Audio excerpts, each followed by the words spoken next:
একটা ফ্যাসিস্ট সরকারের বিরুদ্ধে গণতান্ত্রিক লড়াই সংগ্রাম করে গেছি মানুষের অধিকারের জন্য। বিএনপির ভারপ্রাপ্ত চেয়ারম্যান জনাব তারেক রহমানের নেতৃত্বে তারই ধারাবাহিকতায় এবং চূড়ান্ত পরিণতিতে জুলাই আগস্টে একটি গণ অভ্যুত্থান হয়েছে বাংলাদেশের ছাত্র সমাজের নেতৃত্বে। আপামর জনতা এবং রাজনৈতিক দলগুলো সকলের সম্মিলিত প্রয়াসে খুনি ফ্যাসিস্ট হাসিনা পালিয়ে যেতে বাধ্য হয়েছে।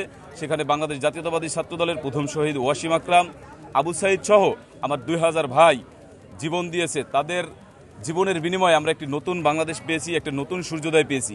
এই বাংলাদেশকে নতুন করে গড়ার প্রশ্ন আমাদের সামনে এসে দাঁড়িয়েছে, কারণ বিগত 16 বছরে ফ্যাসিস্ট খুনি হাসিনা বাংলাদেশের সকল রাষ্ট্রীয় কাঠামো ভেঙে দিয়েছে, রাষ্ট্রীয় প্রতিষ্ঠানগুলোকে ধ্বংস করেছে। মানুষের কথা বলার অধিকার ছিল না, ভোট দেওয়ার অধিকার ছিল না, চলাফেরার অধিকার ছিল না, মত প্রকাশের স্বাধীনতা ছিল না, ছিল আয়নাঘর নামের এক ধরনের টর্চার সেল। সেই আয়নাঘর ভেঙে দিয়ে বাংলাদেশে একটি সাম্য মানবিক মর্যাদা সামাজিক ন্যায় বিচারে বাংলাদেশ বিনির্মাণ করার জন্য আমরা একটি নতুন রাষ্ট্র কাঠামো গড়ে তুলতে চাই। সেই রাষ্ট্র কাঠামো বিনির্মাণের জন্য বিএনপির ভারপ্রাপ্ত চেয়ারম্যান জনাব তারেক রহমান রাষ্ট্র সংস্কারের জন্য 31 দফা দিয়েছেন। সেই 31 দফা নিয়ে আমরা বাংলাদেশের সকল শিক্ষার্থীদের কাছে যাচ্ছি।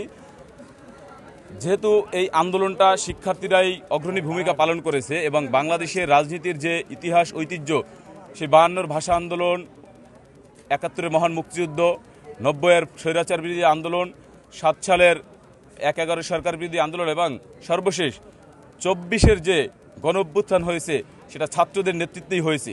সেজন্য বাংলাদেশ রাষ্ট্র বিনির্মাণে ছাত্রদের মতামতের গুরুত্ব আমাদের কাছে অনেক বেশি। আমরা নিজেরাও শিক্ষার্থী, আমি শিক্ষার্থী। এই শিক্ষার্থীদেরকে সকল শিক্ষার্থীদের মতামত নিয়েই আগামীর একটি সাম্য মানবিক মর্যাদা সামাজিক ন্যায় বিচারের বাংলাদেশ আমরা বিনির্মাণ করতে চাই। সেজন্য আমাদের আজকে যে কর্মসূচি জাতীয়তাবাদী ছাত্রদলের পক্ষ থেকে নেওয়া হয়েছে তার প্রতিপাদ্য বিষয় হচ্ছে শিক্ষার্থীর চোখে আগামীর বাংলাদেশ ও ছাত্র রাজনীতি। শিক্ষার্থীরা আগামীতে কেমন বাংলাদেশ চায়, কেমন ছাত্র রাজনীতি চায়, কেমন বাংলাদেশ চায়, এটা নিয়ে বিএনপির ভারপ্রাপ্ত চেয়ারম্যান তারেক রহমান 31 দফা দিয়েছেন। আমরা শিক্ষার্থীর মতামত নিতে এসেছি।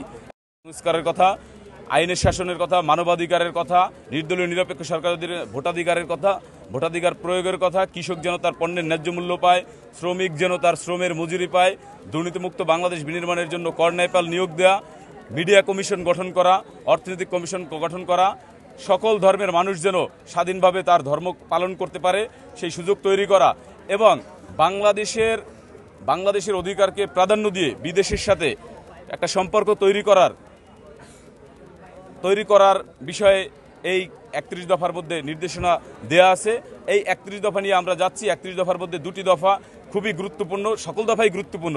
2টি দফা যেটি বাংলাদেশের রাজনৈতিক অঙ্গনে সবসময় আলোচনার মধ্যে এসেছে, যে বারবার মানুষ প্রধানমন্ত্রী হয়।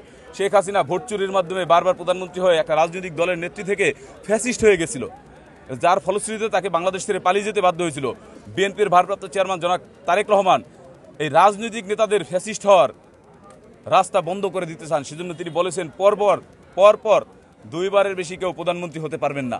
এবং তিনি আরেকটি বিষয় বলেছেন, যেখানে আপনারও সাংবাদিক হিসেবে আপনারও সুযোগ রয়েছে সংসদে যাওয়ার।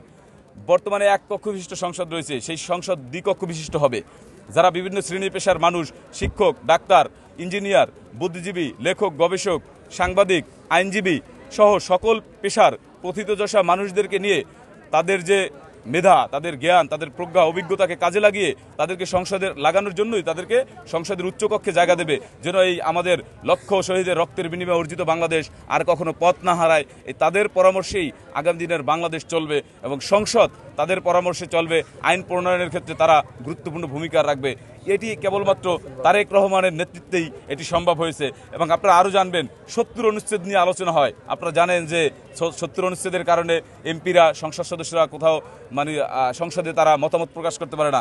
70 অনুচ্ছেদ নিয়েও তারেক রহমান বলেছেন যে সংসদের অর্থ বিল সহ গুরুত্বপূর্ণ কিছু বিল ছাড়া বাকি সকল ক্ষেত্রে এমপিরা স্বাধীন মতামত প্রকাশ করতে, সংসদে স্বাধীন মতামত প্রকাশ করতে পারবেন। সুতরাং 31 দফা যদি আমরা বিশ্বাস করি, বাংলাদেশ একটি ক্ষুধা দারিদ্র্যমুক্ত, বৈষম্যহীন, গণতান্ত্রিক, সাম্য মানবিক মর্যাদা এবং সামাজিক ন্যায় বিচারের বাংলাদেশ হবে। যেই বাংলাদেশের স্বপ্ন আমরা 71 সাল থেকে লালন করে এসেছি, সেই বাংলাদেশ বিনির্মাণ হবে। যেই বাংলাদেশের স্বপ্ন আমার ভাই ওয়াসিম, আমার ভাই আবু সাইদ সহ 2000 শহীদ যেই স্বপ্ন নিয়ে এই লড়াই সংগ্রামে অংশ নিয়ে নিজের জীবন বিলিয়ে দিয়েছেন তাদের জীবন সার্থক হবে আমাদের এই 31 দফার বাস্তবায়ন করতে পারলে। সেই জন্য আমরা শিক্ষার্থীদের কাছে যাচ্ছি, দ্বারে যাচ্ছি। আরেকটি বিষয় হচ্ছে ছাত্র রাজনীতি নিয়ে আমরা যাচ্ছি, একটা ইতিবাচক ছাত্র রাজনীতি নিয়ে।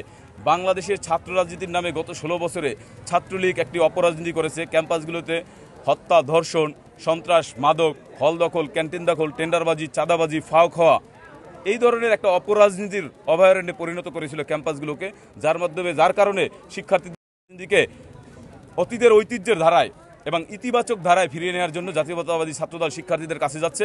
শিক্ষার্থীদের ভালোবাসা নিয়ে ছাত্রদল আগামী দিনে ক্যাম্পাসে রাজনীতি করতে চায়। ছাত্রদল চায় যে শিক্ষার্থীর অধিকার সবার আগে অগ্রাধিকার।